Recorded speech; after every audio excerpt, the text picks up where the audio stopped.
Il tint bon 4 jours. 4 journées chaotiques, avec la sensation qu'elles allaient avoir raison de lui. C'était une conspiration pour venir à bout de ses nerfs. Jamais, pendant toutes les années qu'elle avait vécues dans la maison, Marguerite n'y aurait introduit une femme aussi vulgaire que Madame Martin. Il la voyait à présent comme une véritable sorcière de quartier, le regard noir, les lèvres et les pommettes rougies par un maquillage excessif, mal fagotée dans la robe sombre sous laquelle se dessinait un véritable corset. Elle arrivait sur le coup de 4 heures, comme le premier jour. Il entendait d'abord son pas dans la passe, puis elle passait devant la première fenêtre, disparaissait un moment pour surgir derrière la seconde. L'instant d'après, le coup de sonnette retentissait. Il ne bougeait pas. Il refusait de leur céder le terrain, comprenant que s'il le cédait d'un pouce, il perdrait peu à peu son espace vital. L'invention était diabolique, et il n'y avait qu'à regarder Marguerite pour être sûr qu'elle en était satisfaite. Elle allait ouvrir. « C'est gentil d'être venu. Je suis tellement heureuse de bavarder avec vous. Ce n'est pas tous les jours qu'on rencontre une femme de votre qualité. Quelle chaleur, aujourd'hui. Chez vous, il fait frais. Dans mon appartement, on étouffe. Et, toute la journée, je dois subir la radio des voisins. Si encore ils avaient du goût. Mais non, ils n'écoutent que des chansonnettes stupides. Entrez, ma chère. J'ai préparé le thé. » Un coup d'œil à Bouin, toujours en manche de chemise, dans son fauteuil. Il y tenait. Il avait le droit d'être là, vêtu comme il lui plaisait. Ce n'était pas lui qu'on venait voir. On l'ignorait. Ou, plutôt, on le traitait ni plus ni moins que comme un animal domestique, comme le perroquet empaillé dans sa cage. « J'espère que vous avez passé une bonne nuit. Vous savez, à mon âge, on n'a plus beaucoup de sommeil. À peine au lit, tous vos tracas vous reviennent. » Faux. Elle se réveillait rarement avant le matin. Un regard de la sorcière à Émile. « Vous n'avez pas eu de nouveaux ennuis ? » « C'est toujours la même chose. Je me suis habitué. Si mes nerfs n'étaient pas solides, je serais depuis longtemps morte ou dans un asile. » Il les haïssait toutes les deux, car il osait enfin s'avouer qu'il haïssait sa femme. Elle avait ramené de l'aide de l'extérieur. Le combat n'était plus égal. Qui sait si elle ne ramasserait pas dans la rue d'autres Madame Martin, qui l'entoureraient d'un troupeau de mégères. Il buvait trop. Ce n'était plus pour obtenir son petit moment de somnolence voluptueuse. Il avait besoin, toutes les heures, d'1 ou 2 verres de vin pour se donner du courage. Sa femme le surveillait. Il avait beau enfermer les bouteilles dans le buffet, dont il avait la clé en poche. Elle voyait combien il en apportait le matin, et elle n'ignorait pas la raison de ses visites de plus en plus fréquentes à la cuisine. Qui sait si elle ne parlait pas de son ivrognerie à qui voulait l'entendre. Madame Martin lui servirait de témoin. Peut-être, n'ayant pas obtenu sa mort et n'osant pas la provoquer plus directement, Marguerite avait-elle en tête son internement? Il avait peur. Même quand elle ne parlait pas de lui, il restait à l'arrière-plan de leurs entretiens, ponctués de soupirs et de regards éloquents. On ne peut pas dire, pauvre petite madame si méritante, que vous ayez été gâtée par la vie. Je ne me suis jamais plainte. Si Dieu en a décidé ainsi. Heureusement que vous avez la foi. Je dis toujours que, du moment qu'on a de la religion, je plains les gens qui ne croient à rien. Ses yeux se fixaient sur Émile Bouin. ne se ravalent-ils pas eux-mêmes au rang des bêtes? Et encore, les bêtes ne sont pas responsables. Le thé, le plateau d'argent, les petits gâteaux. Une fois, il alla chercher la bouteille de vin rouge dans la cuisine et un verre, se mit à boire devant elle. C'était un tort. Il ne devait pas recommencer. Son instinct l'avertissait que cela n'amènerait rien de bon. Il avait pris l'habitude, plusieurs fois par jour, d'aller boire dehors, dans un petit bar-restaurant en face de la prison, le restaurant qui servait les repas aux prévenus fortunés. On entendait le patron donner des ordres comme « 2 côtelettes de porc pour le tordu, avec beaucoup de pommes de terre et de la salade. Un coq au vin pour le notaire. » Presque tous les prisonniers avaient un surnom. Personne ne s'étonnait qu'ils vivent derrière les barreaux, entre 4 murs. Est-ce qu'ils ont gardé mon œil à l'infirmerie? Il en est sorti hier. Le toubib a découvert qu'il n'est pas plus malade que moi. Il buvait son coup de rouge au comptoir. On ne le connaissait pas encore, et on l'observait. « Vous n'êtes pas du quartier, hein ?»« Si. Il me semblait bien que j'avais déjà vu votre tête. J'habite le square Sébastien d'Oise. » Il éprouvait le besoin de justifier sa présence, comme s'il passait un examen d'entrée. Au contraire de chez Nelly, ici c'était un va-et-vient continuel de clients, des gens étranges, parfois, qui parlaient à voix basse dans les coins, appelaient le patron, chuchotaient à son oreille. « Vous n'êtes pas le mari de la vieille toquée ?» Il fit signe que oui, comme s'il ne pouvait être question que de Marguerite. « Pourquoi n'a-t-elle pas vendu ?»« Vendu quoi ?»« Ses maisons, pardi. Il était question de supprimer l'impasse pour construire un énorme building. On lui a offert une fortune de ses bicoques, et, à cause de son entêtement, on a dû changer tous les plans. » Il retourna chez Nelly aussi, ne lui proposa pas de passer dans la cuisine. Elle comprit tout de suite qu'il était déprimé. « Ça ne va pas ? » Elles font tout ce qu'elles veulent pour m'avoir. Cette Madame Martin est une brune assez forte, avec des paupières passées au charbon? Oui. Celle qui était l'autre jour avec ta femme? Il y a 2 ans, elle tirait encore les cartes. Je ne sais pas ce qui est arrivé, mais la police s'en est occupée. Maintenant, elle ne fait plus rien. Il paraît qu'elle a de l'argent de côté. Je ne peux plus les supporter. Pourquoi restes-tu avec elle? Parce que, si je sortais de la pièce, elle considérerait ça comme une victoire. Tu es un drôle d'homme. Des fois, on jurerait que ça t'amuse. Tu es sûr que ta femme ne te manquerait pas? Je la hais. Bois ton verre, va, et essaie de penser à autre chose. À la nature, aux petits oiseaux. Je suis sérieux. Moi aussi. Il y avait même l'odeur. Madame Martin s'inondait de parfums bon marché, dont le salon était imprégné. Marguerite, qui ne supportait pas les parfums, ne disait rien, ce qui révélait une sorte de connivence entre elles. Il lui arrivait encore de suivre sa femme de loin quand elle allait au marché. Elle ne se contentait plus de voir Madame Martin l'après-midi, la rencontrer comme par hasard à l'épicerie italienne ou chez le boucher, où elles faisaient la queue ensemble. Le 5e jour au matin, il n'y tint plus, et, quand il entra chez Nelly, celle-ci comprit qu'il ne venait pas seulement pour boire un verre ou 2, ni pour passer un moment dans la cuisine. On dirait, mon vieux, que ça ne va pas fort pour ton matricule. Qu'est-ce qu'elles t'ont fait, cette fois-ci?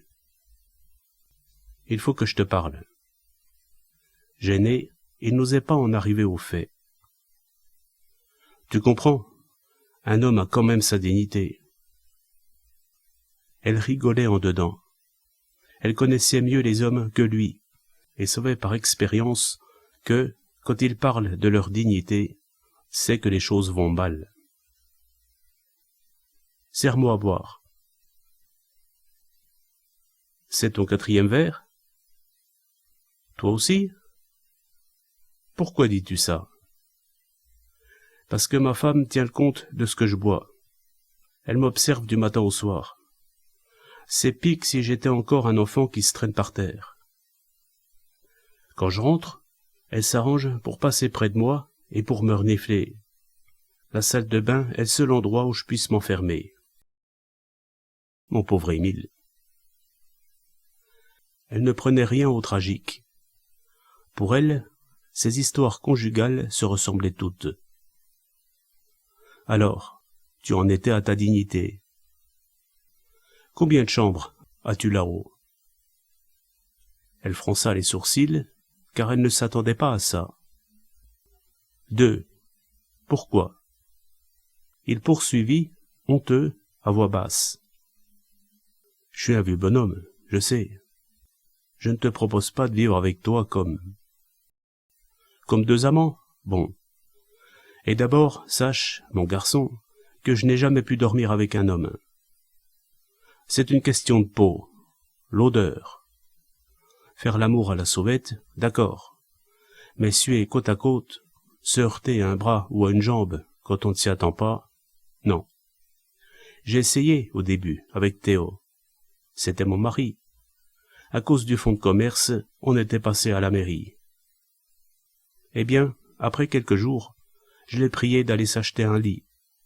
Il dormait dans la chambre de derrière. Pourtant, nous nous aimions bien. Il savait que tu le trompais? Qu'est-ce que tu veux dire? Rien. Je te demande pardon. Ce que je voudrais, devenir une sorte de pensionnaire. Je paierai. À toi de fixer le chiffre. Je ne te dérangerai pas. Je ne suis pas encombrant. Je devrais être préparé à manger? Peut-être.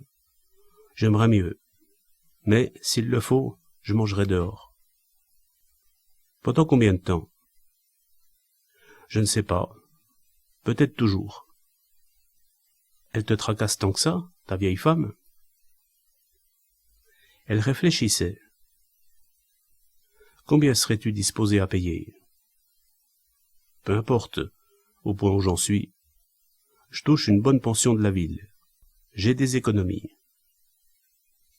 Tu ne seras pas toute la journée à traîner dans le café.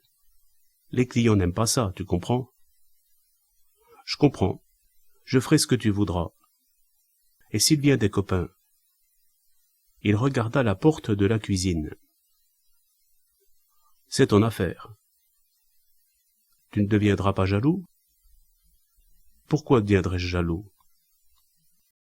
Ce n'est pas tellement gentil, ce que tu dis là.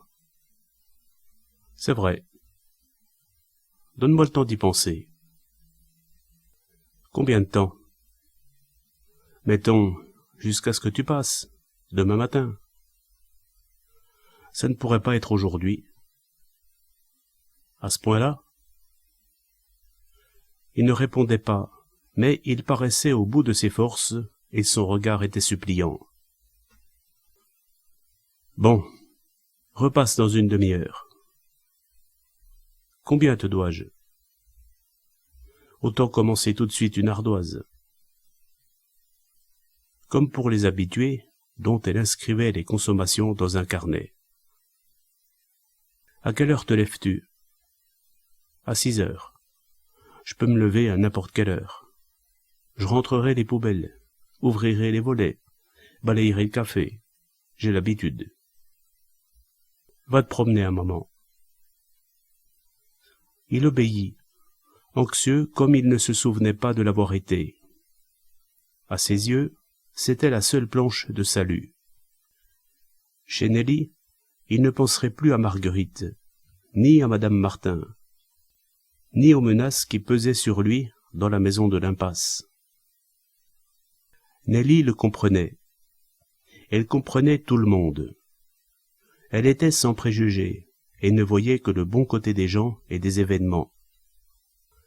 Les chambres étaient à l'entresol, dont on apercevait les fenêtres en demi-lune du trottoir d'en face. Elles devaient être basses de plafond, et sans doute, d'en haut, entendait-on tous les bruits du café et de la cuisine. N'était-ce pas le refuge idéal? Il pourrait presque se croire avec Angèle. Personne ne l'épierait, et sortirait quand il en aurait envie, sans se retourner pour savoir s'il était suivi. Les deux chippies ne pourraient plus déblatérer en sa présence, guetter ses réactions pour s'en servir un jour contre lui. Il fit le tour du pâté de maison, d'abord dans un sens, puis dans l'autre, consultant souvent sa montre, et il pénétra enfin dans le café obscur et frais. Un client se tenait au comptoir, un ouvrier à la blouse maculée de plâtre. Son visage était couvert de plâtre aussi, surtout ses cils et ses sourcils, ce qui le faisait ressembler à un Pierrot. Il craignait de les déranger. Ce n'était pas le moment de contrarier Nelly. Il marqua un temps, fut sur le point de se retirer, mais elle lui fit comprendre que ce n'était pas un client pour la cuisine. « Qu'est-ce que tu prends ?»« Un petit blanc, comme toujours. »« Un petit ou un grand ?»« Un grand. » Une tricherie, en somme. Il avait 71 ans et ne devait de compte à personne. Pourquoi disait-il un petit, tout en sachant qu'elle lui en servirait un grand? On en a encore pour une semaine dans le coin, poursuivait l'homme à la face de Pierrot. Ce n'est pas désagréable. On est trois et on s'entend bien. Je peux avoir une bouteille à emporter pour les autres? Du même? Elle alla tirer le vin dans la cave, ouvrant la trappe, disparaissant progressivement. Théo avait eu la belle vie, même s'il avait mal fini, car il était mort jeune, à 62 ou 63 ans. Merci, ma petite dame. Le plâtrier ne pouvait s'empêcher de laisser traîner le regard sur la poitrine rebondie. S'il restait une autre semaine à travailler dans le quartier, il profiterait sans doute d'elle comme les autres.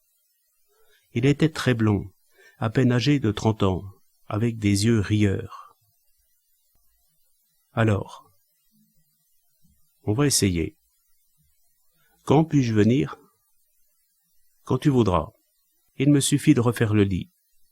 Depuis la mort de Théo, personne n'y a couché. Il ne s'informait pas du prix. J'apporterai ma valise tout de suite après le déjeuner. Tu ne vas pas faire tout un déménagement, j'espère. Il était si soulagé que, dans la rue, il avait envie de siffloter. Pour lui, c'était la délivrance, et il se demandait comment il n'avait pas pensé plus tôt à Nelly. En pénétrant dans la maison, il avait les yeux pétillants de malice. Marguerite allait avoir la surprise de sa vie. Sa victime lui échappait. Elle se retrouverait seule sans personne à espionner, et il essayait de deviner la conversation que les deux femmes auraient l'après-midi autour de leur tasse de thé. « Il a tout emporté ?» demanderait cette vipère de madame Martin. « Non, seulement une grosse valise. »« Peut-être est-il allé en voyage, quelqu'un de malade ou de mort en province. »« Il n'a plus de famille, il ne reçoit jamais de lettres, rien que des prospectus. » Quel air avait-il? De me narquer. Je suis sûr qu'il reviendra. Vous croyez? Vous ne l'avez pas suivi? Elle devait rougir, car elle l'avait bien suivi. Il avait joué un bon tour, prouvant ainsi qu'il avait retrouvé son équilibre. La valise était lourde. Il l'avait coltinée jusqu'à la place Saint-Jacques, où il y avait en permanence 2 ou 3 taxis. Marguerite ne se cachait pas, marchait à une dizaine de mètres de lui, et, quand il se retournait, il pouvait lire le désarroi sur son visage. « Tu vas voir, ma vieille. » Elle n'avait pas pris la précaution, dans sa hâte, d'emporter son sac à main. Elle était donc sans argent sur elle. Il était monté dans le premier taxi, et il avait lancé au chauffeur « Gare de l'Est ». La gare où, en 1914, il était parti pour le front. Elle restait là, au bord du trottoir, vêtue de mauve, sans en croire ses yeux. Une fois au Lion de Belfort, il se pencha. Roulez pendant quelques minutes, n'importe où. Je vous dirai ensuite où aller. Et la gare de l'Est? J'ai changé d'avis. C'est vous qui payez. Enfin, il avait murmuré, calculant que Marguerite avait eu le temps de rentrer chez elle, au coin de la rue des Feuillantines. Quel coin? N'importe lequel. Le soleil tombait d'aplomb, chaud, brillant. Paris sentait bon. Depuis des années, il n'avait plus respiré comme à présent les odeurs de la ville. Ne lui avait-il pas fait une bonne farce? Elle allait comprendre enfin qu'il n'était pas un animal domestique qu'on achète pour le dresser à sa guise. Elle était en train de manger, seule à table, seule dans la cuisine, seule dans la maison, avec les mines de quelqu'un qui n'a pas faim, qui n'a jamais d'appétit. Un pur esprit, planant au-dessus des contingences vulgaires. Déjà toi? Tu avais dit... Nelly mangeait, seule aussi, mais avec un solide appétit. Je dépose ma valise et je m'en vais. Je n'ai pas eu la patience d'attendre et de déjeuner une fois de plus en face d'elle. J'irai au restaurant. Elle hésita à lui proposer de partager son repas qui était appétissant. Des saucisses de Toulouse cuites dans du chou rouge, bien gonflées, juteuses, répandant un agréable fumet d'ail. Elle préféra ne pas créer de précédent. C'était une femme pratique, aux deux pieds bien à terre. Elle connaissait les hommes.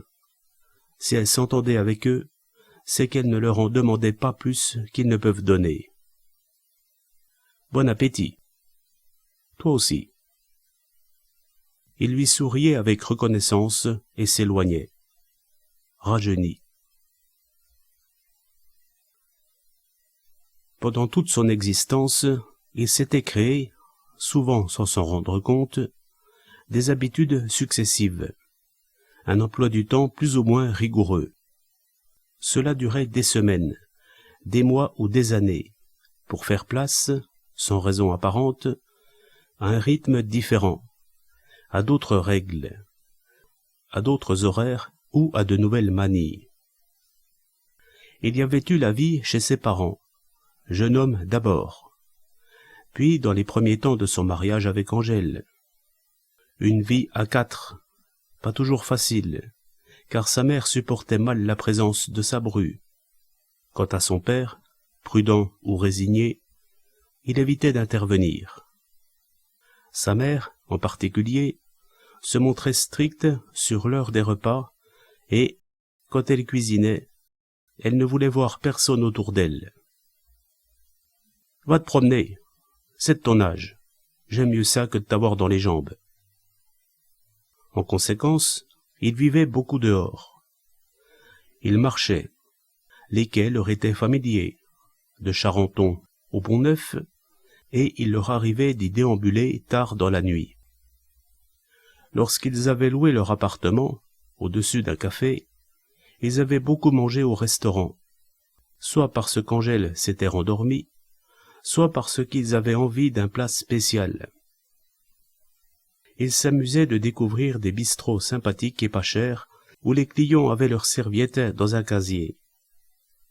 Il y avait eu la période Mélanie, de la halle au vin, la période du Père Charles, rue Saint-Louis-en-l'Île, d'autres encore, avec pour chacune, comme une odeur, des couleurs différentes.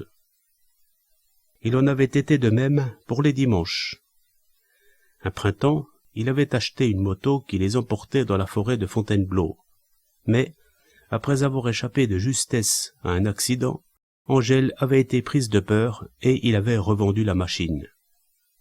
Pendant 2 ans, ils avaient été des habitués du train de Lagny et ils connaissaient tous les bons coins alentour. Ils avaient dansé dans les guinguettes. Il s'était mis à pêcher à la ligne, et sa femme avait essayé de l'imiter. L'hôpital, ensuite, où il arrivait avant l'heure, s'asseyait sur le même banc, parcourait le journal du soir qu'il venait d'acheter, maugréant quand la sonnerie annonçait les visites avant qu'il n'ait lu les gros titres. Son veuvage, sa vie solitaire dans l'impasse, les romans dévorés près de la fenêtre, les cris d'un bébé en bas, les parties de belote, l'après-midi, dans le café de Denfert Rochereau. Marguerite. Maintenant, c'était une fois de plus un nouvel univers dans lequel il cherchait à s'intégrer, surveillant sa démarche et ses gestes. La chambre de Nelly donnait sur la rue, la sienne pas. Il ne voyait par la fenêtre qu'une autre fenêtre aux vitres tellement sales qu'on ne pouvait deviner ce qu'il y avait derrière. Quelque part, dans un atelier invisible, un marteau frappait sur du métal à un rythme lent, régulier. Il en arrivait à compter les coups, à attendre la pause bienfaisante. Il ne se plaignait pas. Il était heureux d'avoir échappé à l'atmosphère de l'impasse. « Qu'est-ce que tu fais de tes journées ?»« Je me promène, je lis.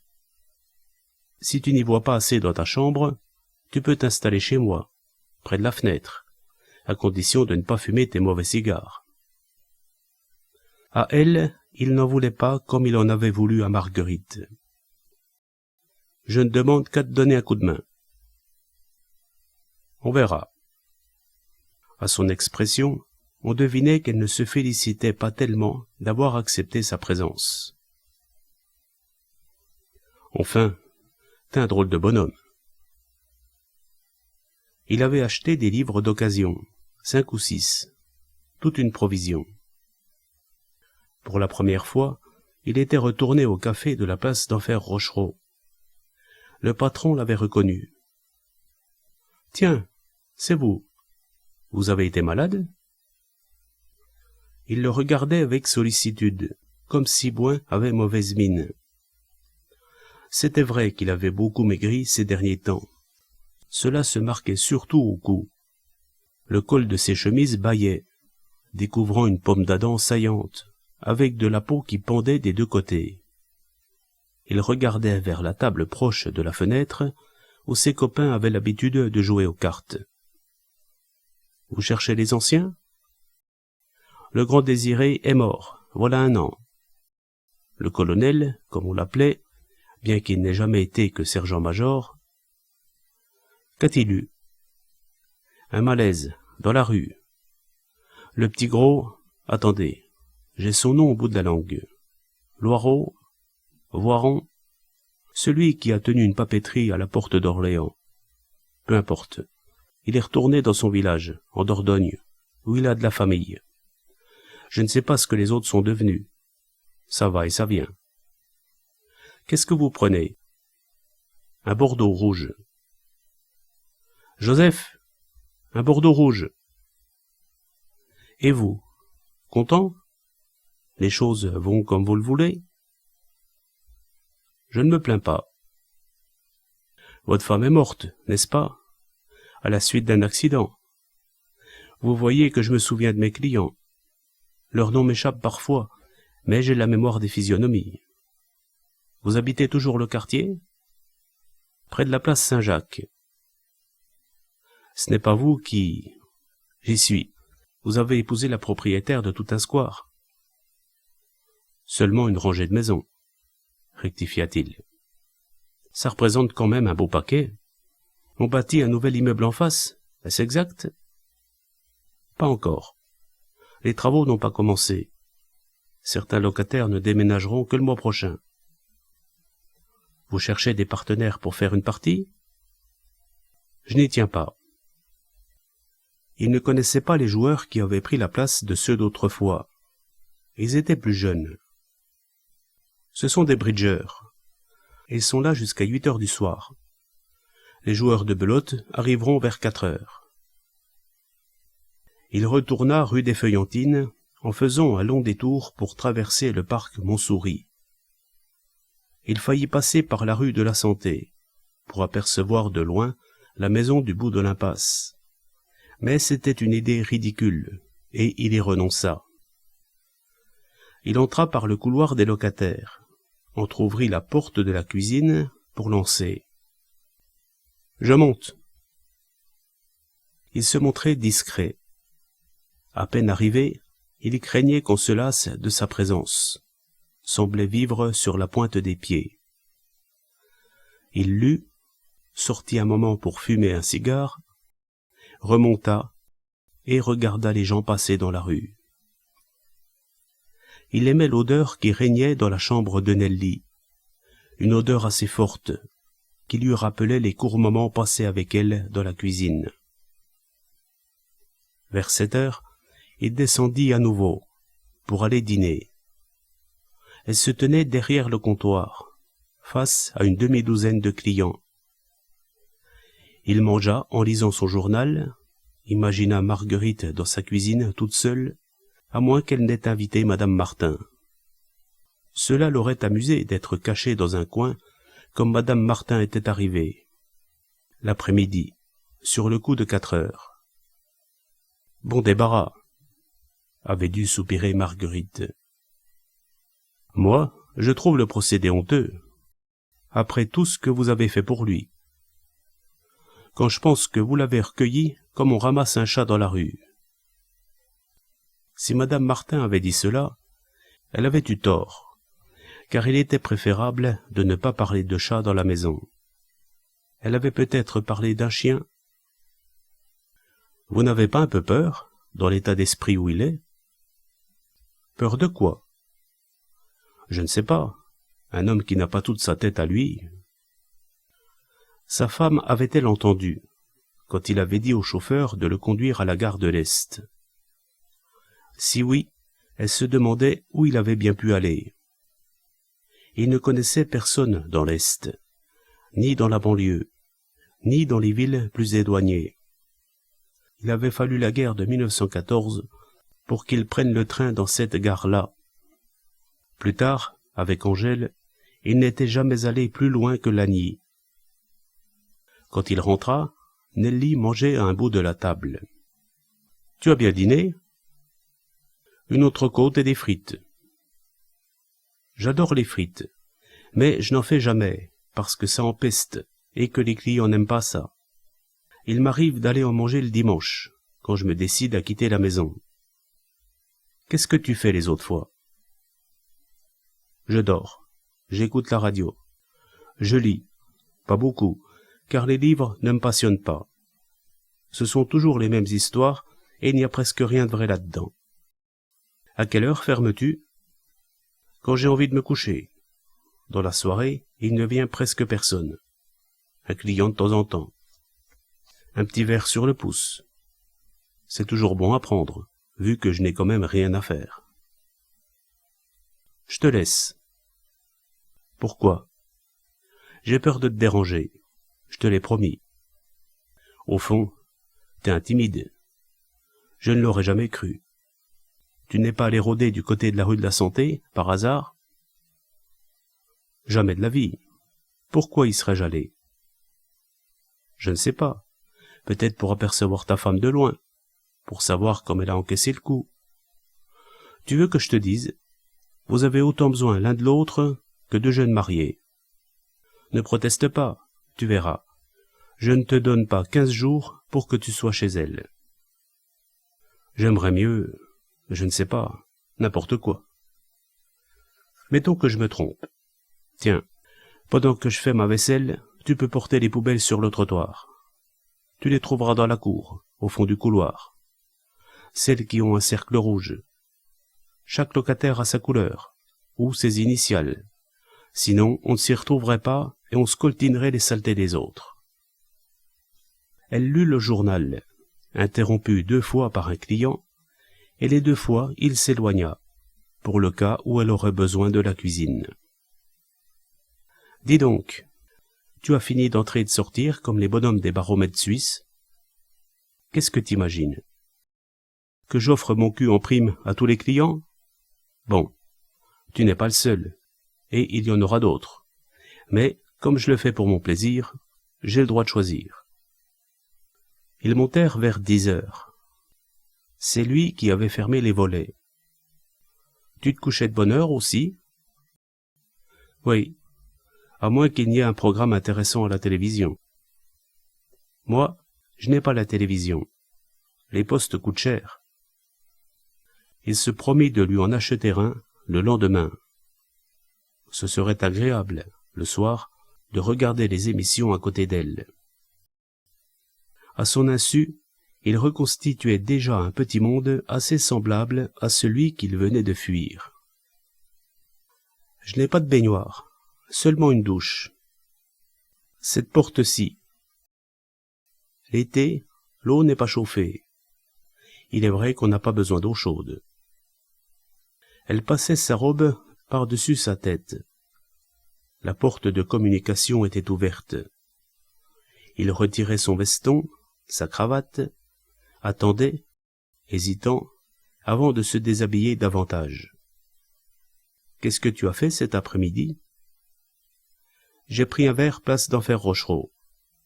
Un café où, pendant un temps, je jouais chaque jour aux cartes. Les copains se sont dispersés. Je ne connais pas les nouveaux. Et après, je suis allé au parc Montsouris et me suis assis sur un banc. À regarder les enfants jouer dans l'allée, elle se moquait. Ou acheter du pain aux petits oiseaux. Pourquoi ris-tu? Pour rien. La vie est drôle. Tu ne la trouves pas drôle, toi? Tiens, en ce moment, tu te fais tout petit pour que je ne ferme pas la porte avant d'être complètement déshabillé. Tu connais mes fesses, mais tu ne m'as jamais vu à poil. Avoue. Oui, j'y ai pensé assez souvent le soir.